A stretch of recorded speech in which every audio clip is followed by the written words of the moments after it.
stage. And I will welcome you, sorry, Henrik, Scheel. Okay, thank you.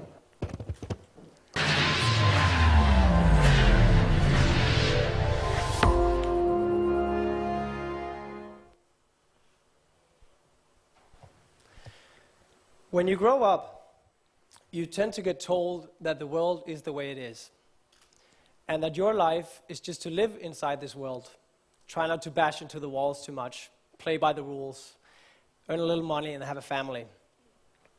That's a very limited life, and life can be much broader once you discover that everything around you that you call life was made up by people that were no smarter than you, and that you can change it and influence it. And you can build your own things that other people can use. Once you learn that, your life will never be the same again.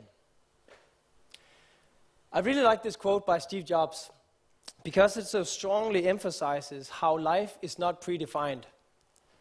Life is an open book, and we can do with it whatever we want. We can go and live an amazing life. We can change the lives of other people and experience a lot of amazing things. Or we can sit back and relax and expect other people to come and make our lives meaningful. We can expect some big corporation to come and offer us a fantastic job and a fulfilling career, but we will probably be disappointed in that case, because life doesn't work that way. You need to be proactive about creating opportunities for yourself. And we need to teach our young people to become more proactive in life, to not just wait around, but to actually go out and create some opportunities for themselves and have this entrepreneurial mindset. So that's what I want to talk to you about today, the entrepreneurial mindset and how that can change your lives and how we can change the world by creating a generation of entrepreneurial-minded young people. Okay, cool. So one of the crucial things about the entrepreneurial mindset is you have a different approach to looking at problems.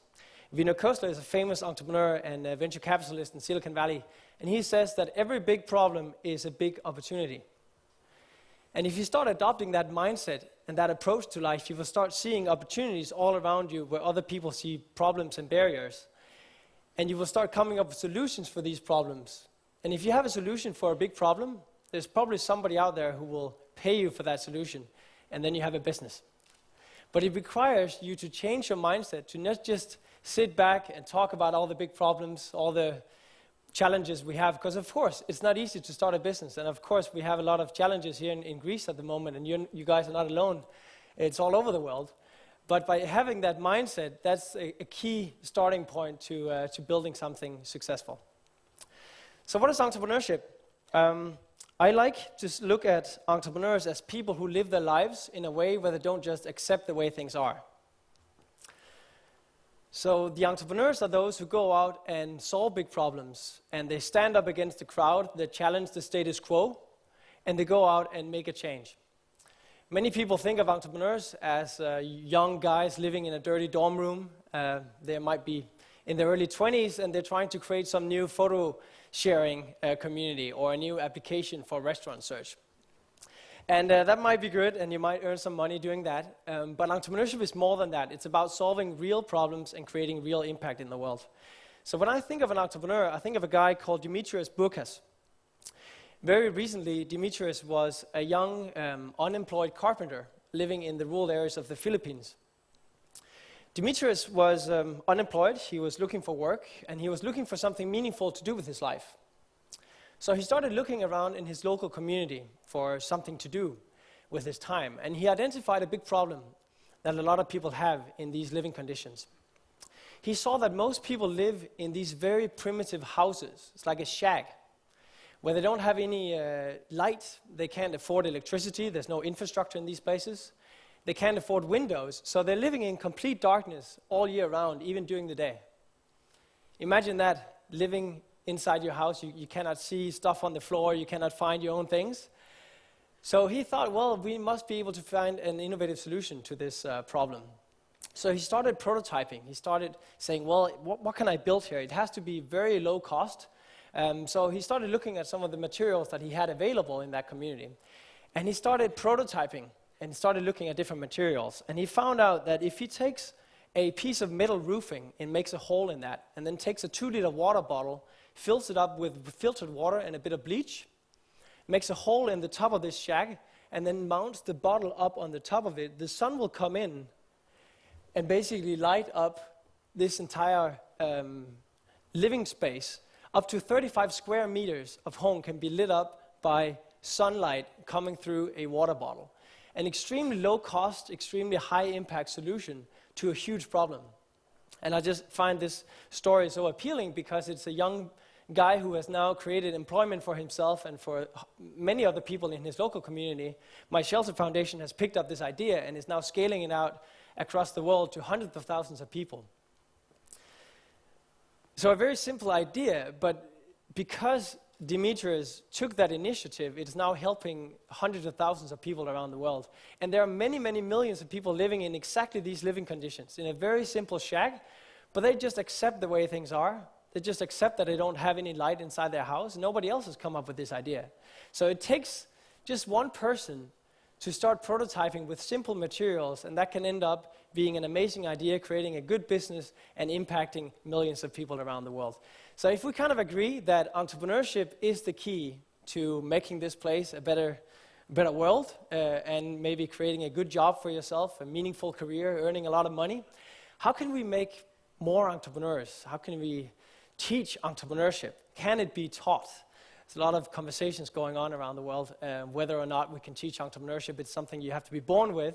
I'm a firm believer, like our previous speaker, it's something that we can actually teach, and we can inspire young people to become more entrepreneurial by teaching them this mindset early on and teaching them some of the tools that they need to master in order to transform problems into opportunities. But it cannot be done in the way that a lot of schools are trying to teach entrepreneurship today. You sit in a classroom setting like this, looking down at a teacher who probably doesn't have much experience with entrepreneurship himself or herself, and they're trying to teach you how to write a 100-page long business plan, right? Or they're trying to teach you how to do advanced Excel calculations for the financial predictions the next 5 years. Things that are impossible to do for a startup company. So that's not very relevant. We need to see a change in education, and it has to be more experiential. But you don't need to be an expert in order to teach entrepreneurship. You just need to facilitate that experience for the young people, to help them build ideas, to help them get out of the building and talk to potential customers, to start prototyping their ideas and getting feedback and finding out whether this could actually be a business. So one of the crucial things is to have the mindset, and that can only be learned or be taught if you get people to experience how it is to be an entrepreneur. Reid Hoffman, the founder of LinkedIn and serial entrepreneur and now an author, says that entrepreneurship is like jumping off a cliff and then trying to assemble the airplane on the way down.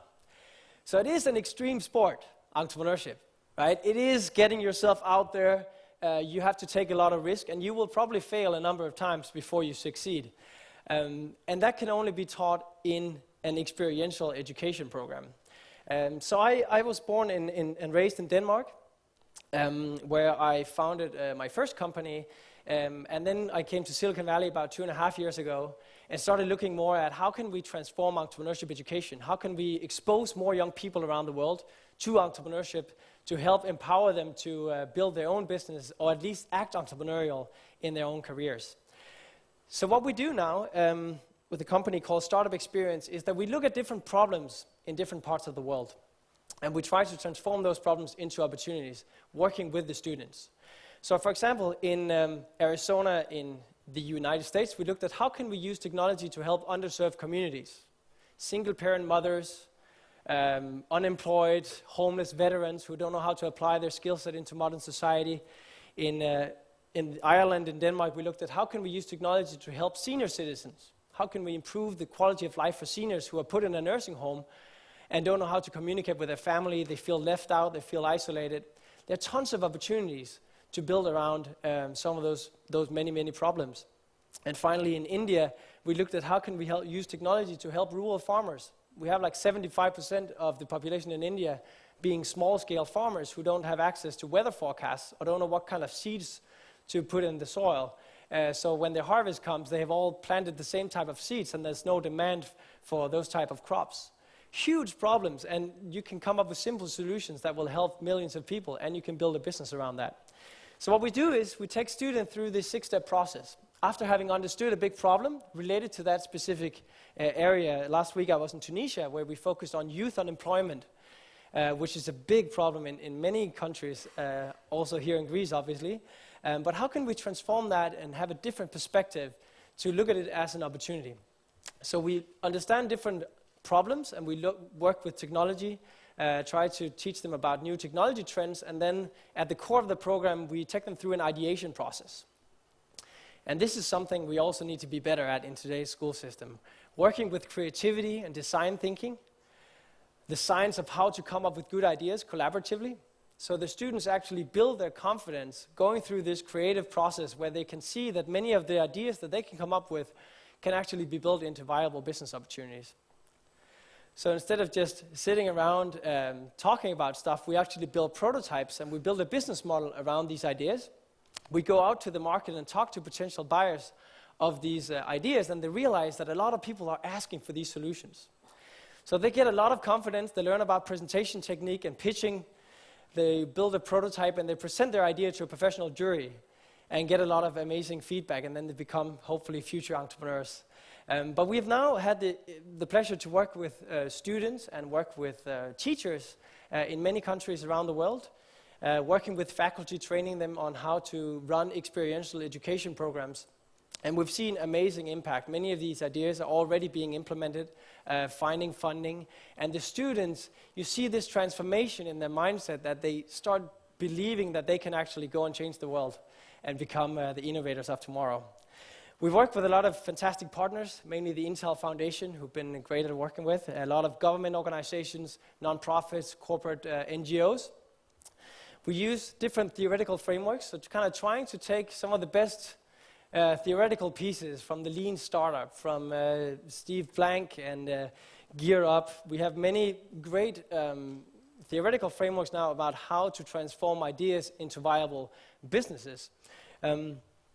So we take some of these theoretical frameworks, and we take some of the best practices from successful entrepreneurs in Silicon Valley and condense that into this 2-day super intensive workshop program. We allow the teachers to access all our materials, so that's the way we try to scale up and hope to impact 1 million students over the next 3 years.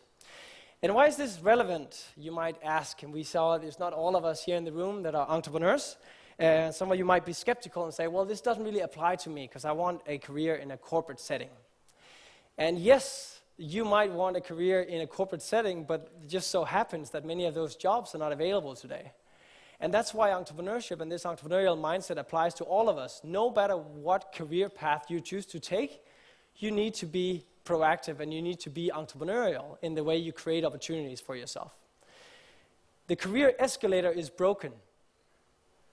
It's a quote by Reid Hoffman and Ben, who wrote The Startup of You, very recently published this book, where they describe how you can apply those entrepreneurial, those startup principles to manage your own career in a better way. Because the business landscape has changed so fundamentally, you can't just kind of expect you to get a good entry-level job when you graduate from college, right? We see 60% unemployment rates for young people in Greece. So this career escalator that you used to just step onto, and then you would get promoted after a while to project manager, to department manager. If you did really well, you might become VP after 20 years. And then you could save up for your pension and finally retire. This escalator today is jammed because the people at the top do not retire. They have not saved up enough for their pension. So that jams the whole thing all the way down. And the middle managers don't get promoted, and it's very hard to get an entry-level job.